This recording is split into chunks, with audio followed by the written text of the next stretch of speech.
How's it going? This is Caitlin with Old Path New Walk. So glad you're joining me today. I don't know if you can relate, but it seems like my house is always filled with some kind of random objects sprawled out all over our house. Now, this could be anything from cotton balls that wreaked havoc on my house for like 2 weeks. I was finding them in my shoes. I was finding them in cups sprawled out on the house. I'm still finding them under the couch. I mean, these could be things like candlesticks and doilies and sweet potatoes and all sorts of random stuff that are not toys, but my kids use them for whatever kind of play they can think of in that moment. I'm sure you can relate if you have kids in your house. And it got me thinking, like, wow, how creative are my kids? Like, they really are very creative. But I believe that all kids have the potential to be creative if they're given the opportunities to do so. And as a pediatric OT, I have worked with a lot of different kids over the years. And I feel like one of the things that I've noticed working with all different types of families and situations is that kids are losing the skill to be creative. And I think that's coming from a few different reasons, but I kind of wanted to talk about why kids might be losing their creativity, but mostly focus on like how can we foster creativity in all of our kids, right? It's not just mine. I think one of the big reasons is because of engaging in screens and constant entertainment and taking our kids from one activity to the next and just constantly giving them dopamine hits for one reason or another. And there is absolutely no shame if you allow your kids to engage in any of those things, because I have been there, done that. I have the t-shirt for it. I just feel like our modern time is so saturated with entertainment in one way, shape, or form that our kids are not given the opportunities to use their own brains to be creative.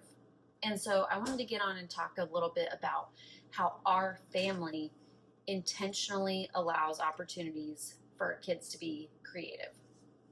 Number one, we allow time for unstructured play every single day.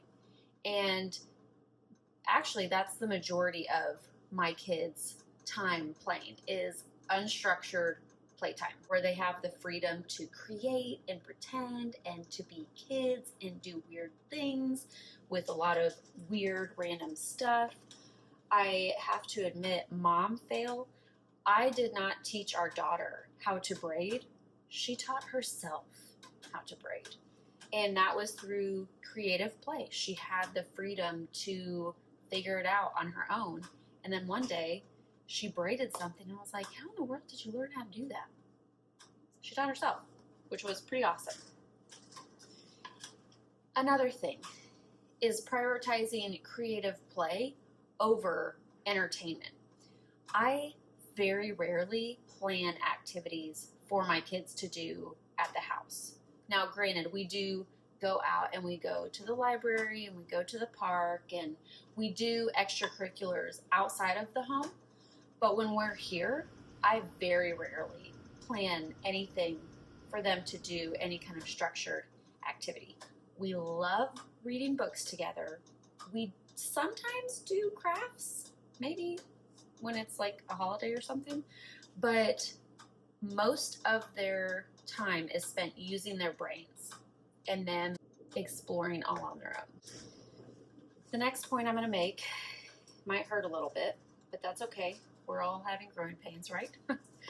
We minimize electronics and we minimize the battery operated toys, any kind of gadgets like that.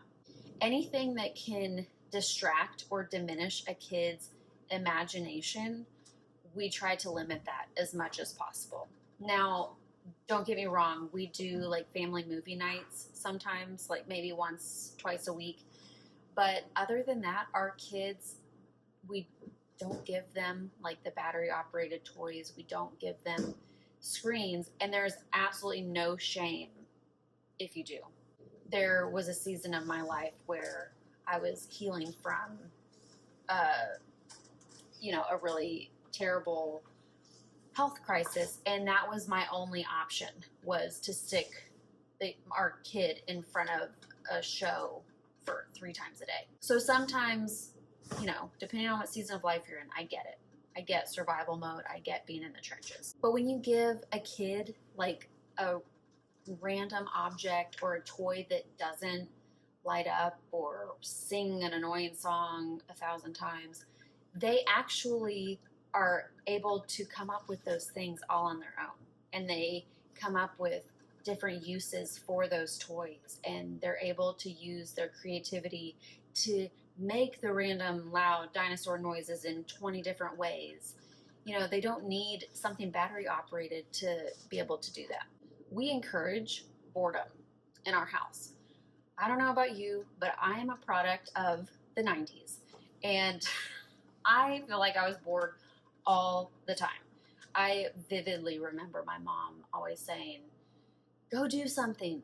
I'm like, what am I going to do? I'm bored. I'm just a kid. And she's like, go do something. So I was constantly outside. I was doing really weird creative stuff, like making plates out of mud and taping newspaper strips on our treehouse as like decoration. The weirdest thing I can remember is taking the stems of mushrooms when she was meal prepping, and I would cut them up into little slices and serve them as sushi. I probably shouldn't have said that on the internet. That's fine.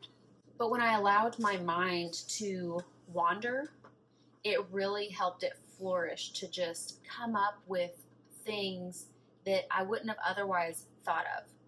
And I feel like that really served me as an adult, because I'm coming up with creative ways to spend my time. Like, never in my life did I think I would grow jalapenos and make candied jalapenos for Christmas gifts in a few months. So I feel like those skills that they're learning as kids are developing them as people for when they're adults. And so maybe you can relate. Maybe you have something creative that you're doing and you're like, oh, wow, maybe I got that skill when I was a kid and I was making mud pancakes or something. I don't know. Also, when they're bored, I feel like it allows them the space to initiate activities and to make decisions all on their own. They don't need me to come up with an activity for them or to start something or to decide for them. They're able to come up with that stuff all on their own.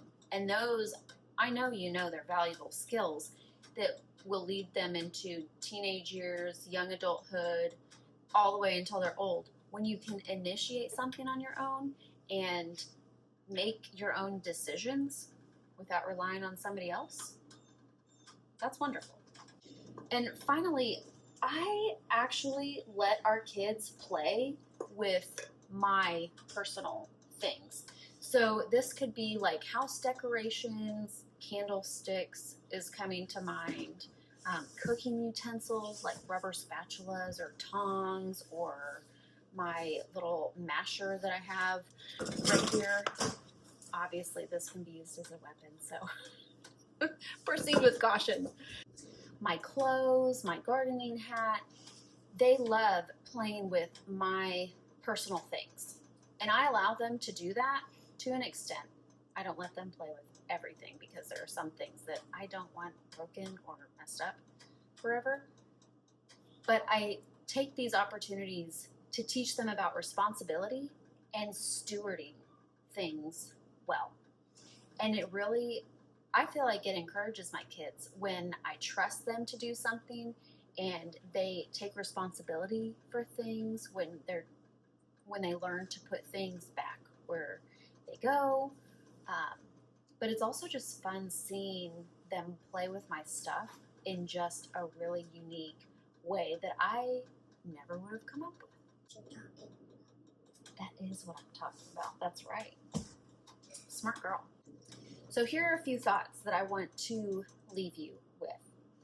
This takes practice.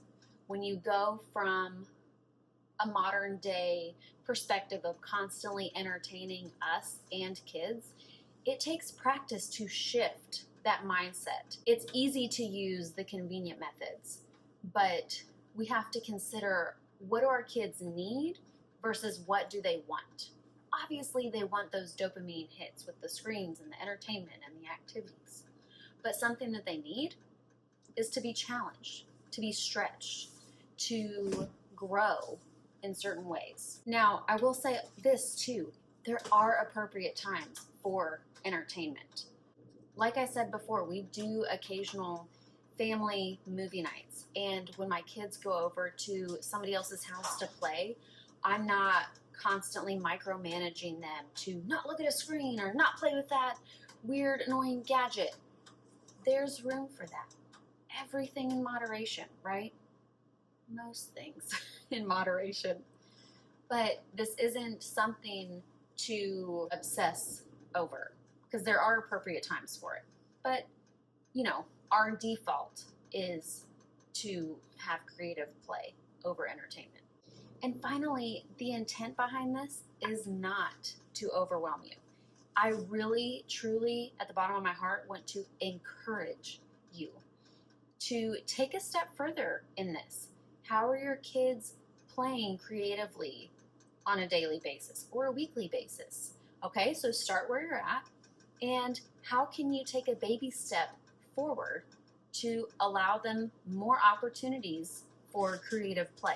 Because you can create a home with less entertainment factors. You can facilitate screen-free playtime, and you can foster kids' development without all of the noisy, light up stuff. But it's something that I'm just passionate about because of what I've seen in OT Caitlin's life and in my personal life. Now, a call to action for the week. Before you reach for some kind of entertainment activity for your kids this week, let them spend 5 minutes of unstructured free play. And maybe they make a mess, or maybe they use some kind of random thing that you didn't think that they would gravitate to. I hope this can be an encouragement to you. If you are benefiting from the stuff that I'm putting out, please hit subscribe to this channel so you can be updated whenever I put new content out. Thank you so much for joining, and I hope you have a wonderful day. And I hope I don't burn these peppers, because I wasn't reading the directions the entire time. Everything's fine. I'm not making pepper jelly, I'm making candied jalapenos, because we had a lot of peppers in our garden. Yummy. Are you making them for Christmas? You could use them for Halloween. I could use them for Halloween? That's a good idea. But you would have to freeze them so they don't warm. Well, I'm going to can them, like I did the pepper jelly.